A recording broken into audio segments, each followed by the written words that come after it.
The Mount St. Helens eruption occurred on the 18th of May 1980, and in terms of economic impact, the eruption was one of the most destructive in US history.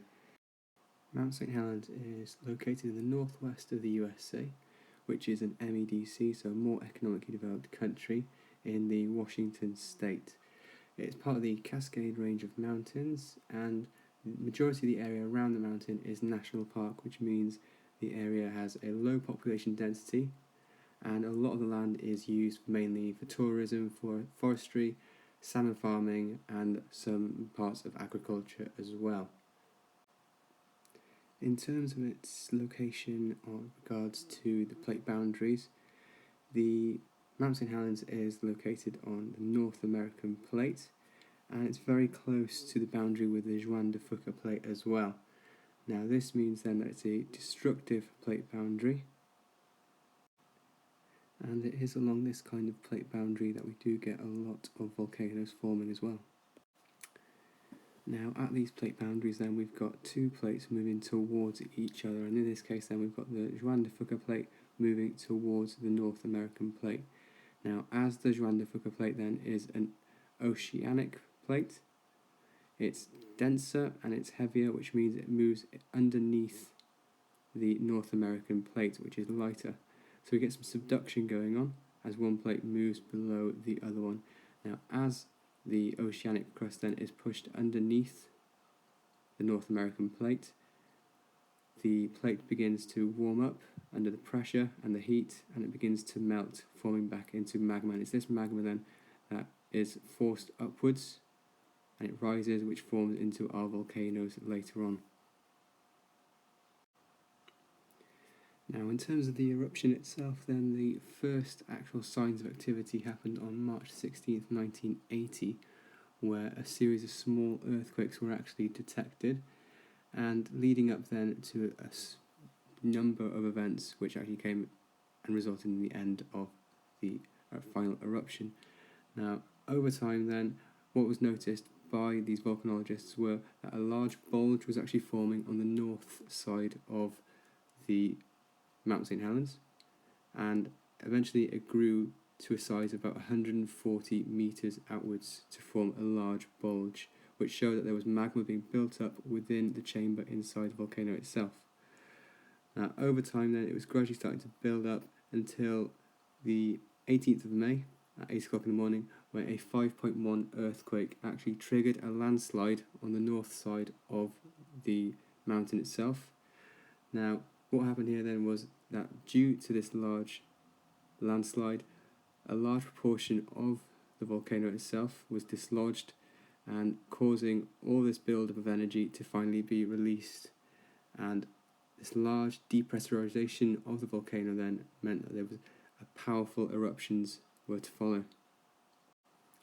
Now the lateral blast, so the blast moving out now from the volcano, devastated an area of nearly 30 kilometres from west to east, and more than 20 kilometres, that's 12.5 miles northward, which is highlighted then on this yellow area on the map from the former summit, leaving virtually no trees whatsoever left behind, and any trees that were there were blown to the ground due to the blast.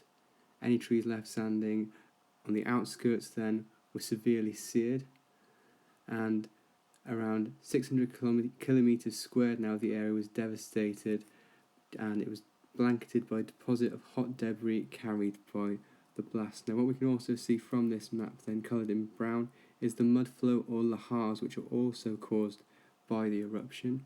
Now as the hot rocks and gas then reacted with the snow and ice which had built up on top of Mount St. Helens, it reacted and caused large surges of water to start to flow from the volcano, from the summit downwards, merging with rivers which were already flowing down, such as the Toutle River as well. Now these giant mud flows or lahars then, they form like a cement-like flow, and these devastated large proportions then further downstream, destroying habitats and in particularly the fish which were in these rivers. Looking in terms of the impacts then of the eruption, and we can break these down then into three different categories. So we've got our social, economic and environmental impacts. So looking at social first then, in terms of some of these impacts, then we had that 56 people were killed within the blast zone, which is a small amount. This is mostly down to the fact that it is a sparsely populated area then, so there's not many people living within the area, and also to do with the fact how the actual eruption itself was managed and how people were evacuated out of the area. Now, the lahars did destroy over 200 homes, 27 bridges, and vast majority of networks of roads and railways were destroyed as well, which made communications hard. So it meant that people had difficulty travelling from and into the area for aid, and communication links as well, so it's hard for people to get in touch with other members to report any other disasters that may have happened. In terms of the economic impacts themselves then, now this is mostly to do then with the businesses that were situated around the volcano itself. This comes down to then that several logging camps were destroyed. 12% of the total crops in the area were damaged as well, destroyed, which made it hard for local farmers and for the economy for the area.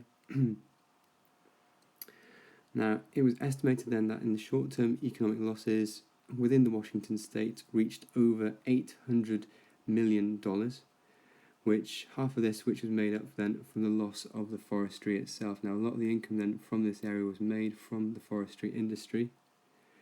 And the second biggest cost then came from the cleanup operation, which was valued at $250 million as well. Now, in terms of the environmental impact, now this links back also to the impact on the forestry and the wildlife, which we've already talked on. So firstly is the disruption to Spirit Lake, which is located north of Mount St. Helens itself.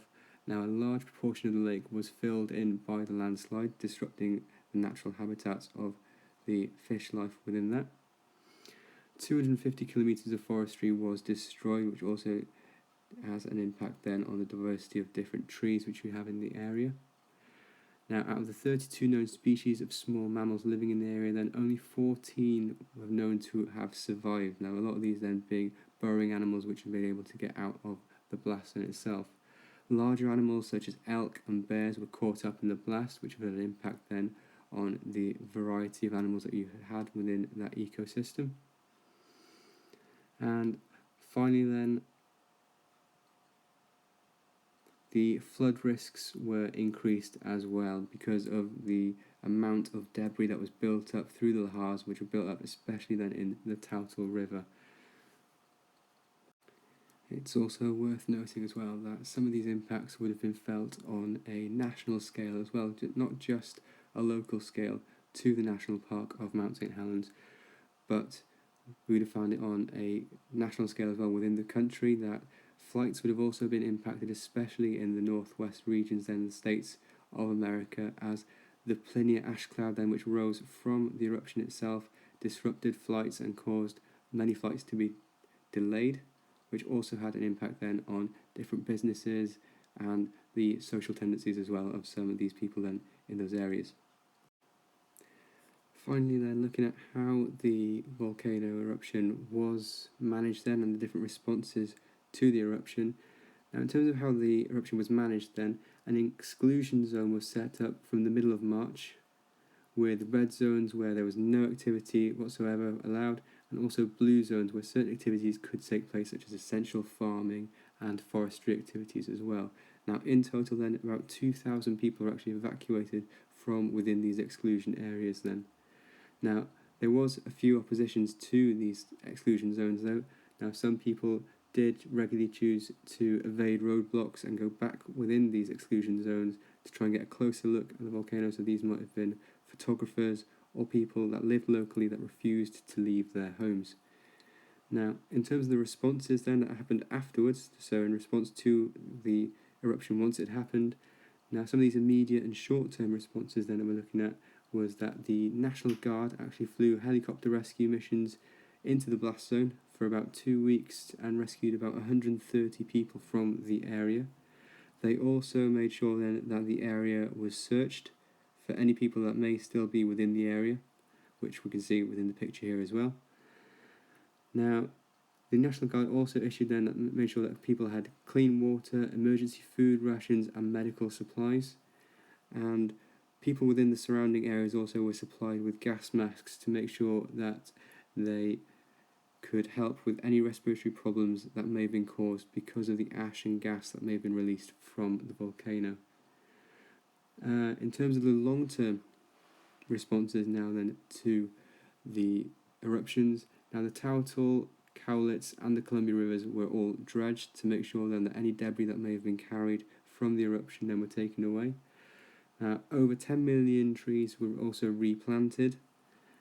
The bridges around the area were also rebuilt and made wider just to make sure then that if another eruption was to happen or they would have any more lahars or floods within the area, that they wouldn't be clogged up, these bridges, and they could accommodate that a larger amount of flow within the rivers. The volcano now is also monitored very closely by the USGS, and clear plans now then have been made within the area on how to warn people about what to do in the effects of if another eruption was to happen, and making sure then that there is an immediate blast zone to make sure that people then are aware that if another eruption was to happen, what a safe distance would be and how far then that they needed to be away from that zone just to make sure that they were safe.